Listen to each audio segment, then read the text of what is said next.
Hello, today I'm talking to Joanne Cheng. She is the Director of Revenue Operations for Nulo Pet Foods. Hi, Joanne. Hello, how are you? Great to be here. I'm well, thanks for joining us. So tell me a little bit about Nulo Pet Foods. Nulo is actually a premium pet food company based in the US and known for producing high quality dog and cat food with a focus on animal-based protein. We are also marketed toward health conscious pet owners who are willing to invest the premium nutrition for their pets. So that's a little bit about Nulo. So that is a big sector, especially in the United States today. Pets, I think, are as important as children today for many people. Correct. A lot of times it's called pet parents, not just pet owners. Absolutely. So tell me a little bit about your background and how you came to Nulo. Yeah, happy to do that. I'm obviously the director of revenue operations, and while I've been in the pet food industry for a little less than 2 years, my background is really deeply rooted in more technology, sales transformation, as well as process optimization. I was brought in by a private equity firm, which Nulo is private equity back. And so to focus on driving efficiency and profitability through smarter systems, as well as integrations at this pet food manufacturing company. So, what are some of the technologies that you've helped either implement or speed adoption for that has helped the company grow? Yeah, that's a good question. And before I joined, just to backtrack, prior to me joining, reps were actually using a note-taking tool. However, with that, it was mainly note-taking and housing contact information without much else being captured. For instance, the deals, pipeline, and stages, like what's forthcoming, there was just really little visibility. So our private equity kind of advised to implement a CRM, Salesforce, which would provide the visibility, the traceability, and also accountability. So originally adoption was kind of low. As you can imagine, it's total change in how people work or how reps work as well. So there was a little bit of a challenge. It's still something that I encounter and deal with on a daily basis. But what has helped is basically focusing on some of the quick wins, right? As well as the automation. And you want to have a system that helps sellers sell faster and not do, say, admin work. And so what I've done is kind of doing enhancements that would make things faster for them. For instance, the order system is still not connected to our CRM, but a quick win is to just embed a link on their homepage, on the rep's homepage, so that they can quickly just click on it, even though there's like not a strong integration right now. Other ways for quick wins is I found ways to auto-populate an opportunity creation while they're doing these store visits. That way they can quickly close the opportunity as soon as they enter a store. So little stuff like that can really help drive adoption. Lastly, I've also started a conversation with our private equity operations advisor to come up with more AI driven ways to continue to relieve sales of doing more of the manual work and data entry. And these include voice to CRM solutions. So I'm really excited to bring forth those kind of ideas. That's great. You mentioned the Salesforce platform. Are there AI tools already integrated within Salesforce that you're looking at? Or are you looking at other third party or even custom solutions? Yeah. So it's a mixed bag, right? So there are definitely in Silicon Valley, there are so many AI companies just randomly cropping up. And I've talked to a lot of folks about that, as well as Salesforce. Salesforce has Agentforce, and you can continue to build on that if we do decide to implement that. But I think there's also the cost factor, right? What makes sense on a perspective, as well as the maturity of a company. Salesforce is very mature as a public company. It's huge. It's a huge customer base, right? Versus maybe some of the little AI companies that maybe are series A to Series D. So those have to be weighed in, right? Are they going to last, right? We don't want to. Right. implement a tool, and then soon enough they go away. So I think we may think about more mature companies such as Salesforce themselves, but it's still up in the air. It's good to kind of weigh pros and cons and what's out there as well. Right, right. You mentioned, a little bit of the difficulties in getting the sales force to implement that sort of technology, and that's a classic problem that companies have. Have you seen any turnover in staff due to that? I would say there's definitely turnover, but it's not may not be necessarily just tied to, oh, because they've integrated Salesforce and implemented Salesforce. I think it could be a combination of things. And in order to really retain the employees, in my opinion, is continue to push Salesforce in a way where it's helping sellers sell things faster, Hmm. right? Relieving them, as mentioned, admin work, and as operators myself, right, to make sure that these things are being communicated out. Hey, we've implemented this and that, oh, you can automatically create the opportunities in your store visits now, kind of the messaging is really important, but also kind of encourage them to be also data driven too, right? This is here to stay, and these are some of the benefits, and go ahead and try these things out. And also when making these changes, having them as a voice, kind of express what are some of the pain points, right? And how do we address them, and where are the quick wins, rather than having them wait in the forever for some of these bigger items. For instance, like as mentioned, these links to their dashboard, it's just really quick wins versus a full on integration. Is your sales force distributed nationally? Do you have a large team?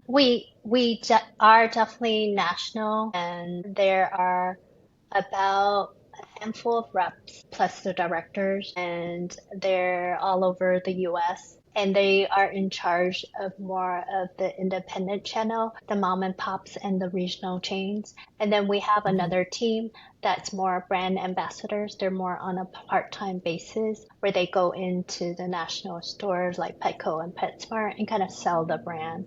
There is definitely an account manager still, but then there are kind of several ways of going to market for us at the national level as well as the independent level. And then there are also e-com as well too. I know I've seen Nulo on Chewy and Petco and those other national sites. So you've done a good job in penetrating that online market. Yeah, I can't take credit for it, but yeah, our SVP of sales and as well as our CEO, Michael, had done a really good job. They're constantly working. So definitely glad to hear that you are seeing us as well. Absolutely. So do you feel your role as kind of the evangelist for these kind of technology initiatives and showing people how it will benefit them and make their jobs easier and more productive? Yeah, I would say so, especially for sales or any kind of groups that support sales like marketing. Marketing has also been kind of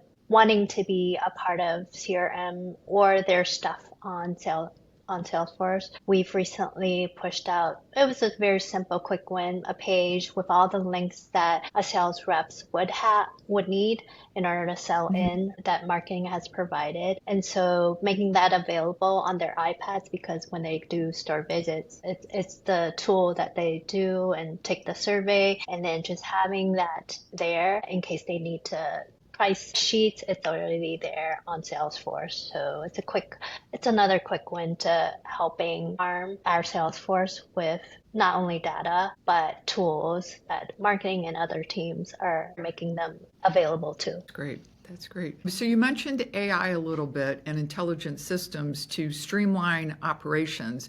Are you involved in the operational side as well as revenue? Not directly, more traditional manufacturing operations. We have actually a pretty robust team. I am more, it is kind of a new thing, revenue operations for the company. As mentioned, our private equity implemented Salesforce and hired me. I think the idea is to ensure that we are profitable and streamlining some of the workflows as well as making things efficient. And so this is kind of a new newer concept for our company right now. But I do understand when it comes to AI, a lot of food companies, like the bigger ones like Mars, I believe they're setting aside actually $1 billion for AI driven initiatives. I think that's great to kind of see what the potential is when it comes to operations. But I think because of the workflows are so complex at the operations of manufacturing operations, I think that it's a slower pace in terms of comparing it to other type of company like tech, right? It's SaaS, right? Software as a sale subscription. So they can move faster with AI, right? Whereas operations, you have supply chain and all these other distributors, et cetera. It gets complex. So I think I saw a statistic that only really 40% of pet food companies have really integrated AI, which isn't huge, but I think they're being very cautious when it comes to AI. And we really are at the front end of the curve for AI to see, as you mentioned before, which of the companies are going to survive. If they're startups, even if they have great technology, will they be here tomorrow? And those are important decisions when you're selecting technology and implementing. Yeah. And in my past, and not at this company, I've seen it being very difficult where you over customize that particular product. And so that takes a lot of work if you have purchased from a company that isn't as mature. So, there is a cost to that too, right? In the long run, there's a lot more Right. work on customizing if they stay around, that is. Right. So, what do you see as key operational or consumer trends shaping 2025 and beyond? I think personalization has been around for a couple years. I remember going to Dreamforce, which is a Salesforce conference, and Mm-hmm. PepsiCo had a kind of a demo and seeing how they use Marketing Cloud, which is also another Salesforce product, to personalize. I think with that, they've achieved, I read statistically 100% open rate on their emails just based off of personalization. I do think pet food is kind of also wanting to do that kind of personalization. So it sounds like there's a lot of benefits to that. So increased personalization. I mean, I personally, when I look for a product, like I want to be faster. I don't want to waste time looking through like what am I going to purchase? What are some pros and cons costs? And so that personalization is ever important in any kind of field. I feel whether it's pet food or soda. I think when in terms of pet food or the whole industry surrounding pet, continued humanization, as mentioned, Nulo does their ICP or who we tailor to is the athlete or the health conscious consumer or pet parent. Because if just assuming if you, Jenny, care about your body and you're an athlete or whatnot, you would want that for your pet children too, right? So Mm-hmm. that is ever so important right now, like the humanization of animals. I mean, they may not be humans, but they have emotions. They have, hopefully a functional anatomy, etc. So you would want the best for your pet children Right. too. So I see that as a trend. And then of course AI, especially in marketing as well as seller experience, a lot more of that is continuing to be, as mentioned, Mars is already placed $1 billion into AI. And some of the ethical consideration, I think, when it comes to AI and having all that data available and, and mining and modeling, right? That's kind of a Mm-hmm. concern too. I do see that as a trend. How did you get in your own personal journey? How did you get involved on the technology side? That's a great question. And it's funny, in college, I studied kind of non-technical majors like psychology and sociology, but assuming that I want to be a psychologist and help people. And so I did a few years in that field in mental health, although it was draining and it's kind of lower pay. Some of the best careers that help people aren't, compensated very well, just like teachers and mental health. So I decided to change paths, and I still wanted to help people, and I worked for a few years at Salesforce as a reporting guru, reporting analyst, helping them scale their operations. But that's when I really got into technology and how agile project management worked. And I was really intrigued, and I was able to help their operations, and I was very passionate about it. And that's how I got into Salesforce and technology, kind of still helping people, but not to hurt myself in any way, right? I'm still making good money as well as still kind of helping people. So, and I love technology. I know there's a lot of fear when it comes to AI, but I'm kind of using ChatGPT to help with all sorts of things. So I do think that with AI and technology in general, it is there to help us be better people. So you have a glasses half full perspective of AI and what its impact on society will be. Yeah, I do think we have to take that approach.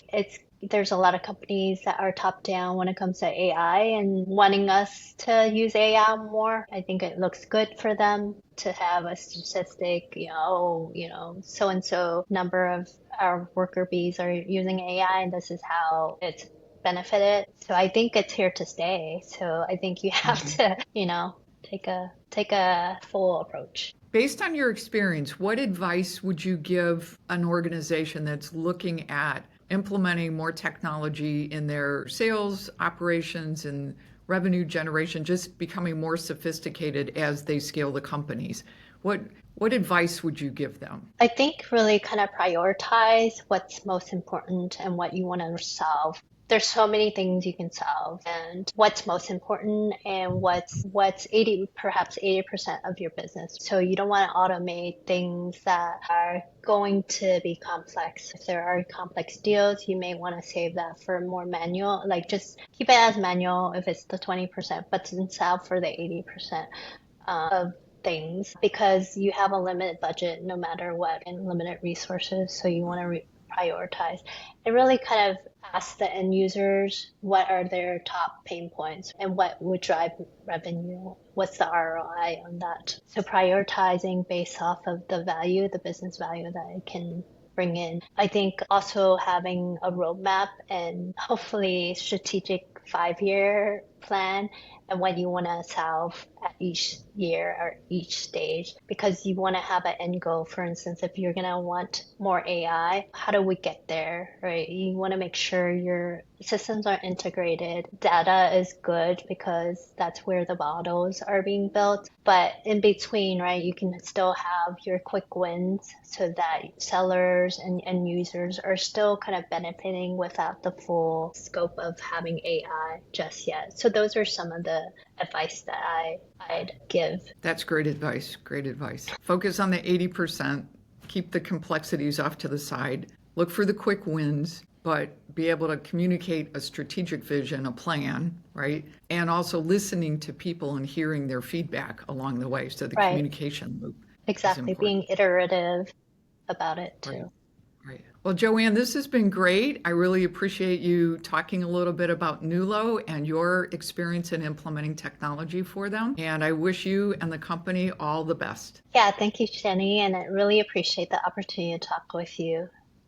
Thank you so much.